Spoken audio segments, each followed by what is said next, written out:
Instagram sahifasida 225 mingta obunachidan oshibmiz. YouTube'da, Telegram'da ham obunachilar safi ko'payib boryapti. 5 yildan beri faoliyatimizni qo'limizdan kelgancha yoritib boryapmiz. Hammalarga rahmat, yaxshi fikr bildirib, bizani qo'llab-quvvatlaganga ham, bizani qoralab, bizani yomonlayotganlarga ham kattakon rahmat. Biz faoliyatimizni qo'limizdan kelgancha davom etaveramiz. Bizani albatta kuzatib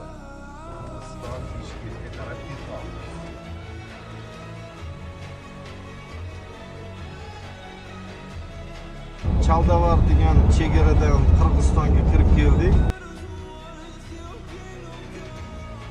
Bishkek Перегородный bozorga kelganmiz.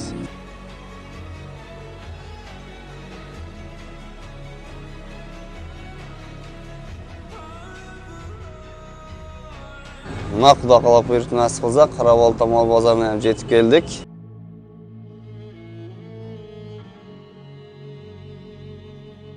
Mana biz hozir Qorabolta degan joydan shu bilan O'zbekistonga o'tib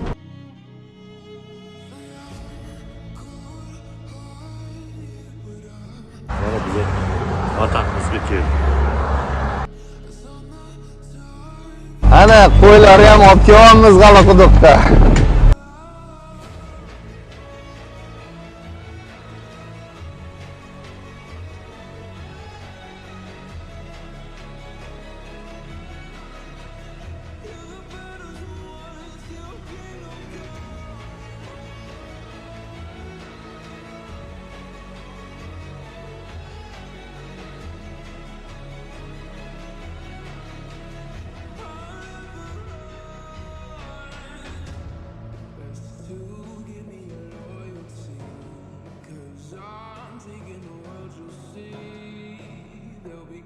Kelishda Qadrozod ko'p kelgan ekanda. Oqqo'rg'ondan Ruslan akam kelgan, Kelesdan Ziyod akamiz kelgan ekanlar. Tungi xaridorimiz Bekoboddan keldingiz. Keles tarafdan Ko'kterikdan akalarimiz kelishgan ekan. Katta Xanidan olib kelgan ekanlar. Mana Umidjon Sirdaryodan Chorsulik bo'lgan Abdulloh aka, Nazarbiydan Zokir kelgan ekan. Insoatli Baxtiyor kelgan ekan. Qashqadaryodan ham va nihoyat yetib kelishdi. Birinchi massivdan bolalar kelishgan ekan. Yangi Toshmi tarafdan yana xaridorlarimiz kelishibdi. Mana Nazarbiydan Said Karim akam Namangan shahridan xaridor sifatida kelishgan ekan. Keldik. Sizlar qachon kelasizlar degan akam mashhur gaplari. Biz ham keldik. Kelinglar sizlar ham.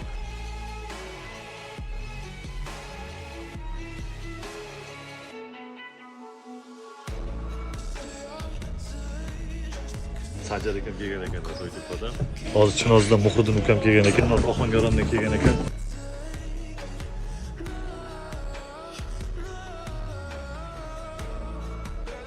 Hozir bizani oldimizga sunnat kelgan ekan. Parvozdan ukamiz Sardor kelgan ekanlar. Bizani keyingi xaridorimiz Krasnogorskdan, mana shahardan Yunusoboddan mahalladoshlar keldi salkam. Bizani keyingi xaridorimiz Jizzaxdan degandimi? Mana qo'ramiz bo'shab yotibdi.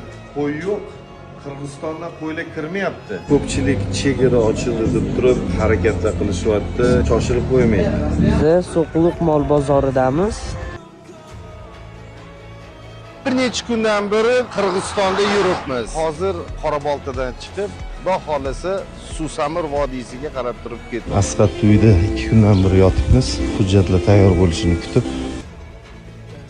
9-kun tugadi Qirg'izistonda yurganimiz. Ular mana tekin mashinaga ortishni boshladik. Juda ham qiyin bo'lyapti. Borgan sari hujjatlar, xarajatlar oshib boryapti. Qo'ylarni joylashtirib, chegaraga qarab turib yuramiz. Chegara kirgizmadi hatto hududiga.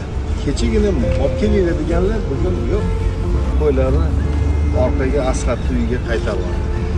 Kosonsoy chegarasidamiz. Hozir bizani qo'ylar Dadaxonning furalariga ortilib, tumanchilik yotibdi Xudo xolasa. Shuncha paytdan beri firmaga mana endi Xudo xolasa olib keldik.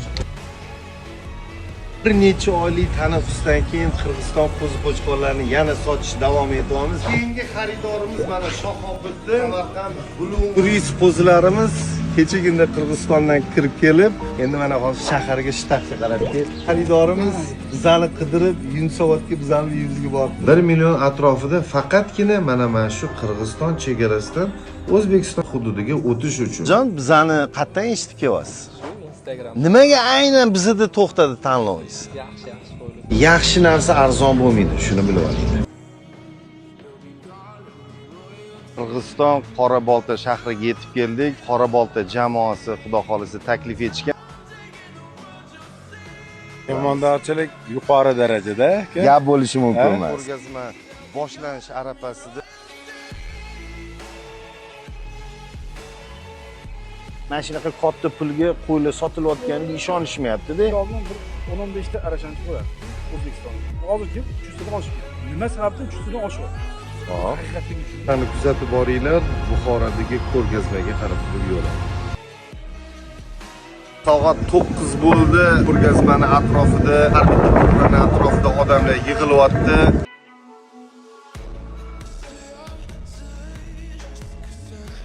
Arashanni olib turib qo'ylarga qo'shiladi. Maqsadimiz go'shtni arzon qilish. Xalq o'z qahramonlarini tanish kerak.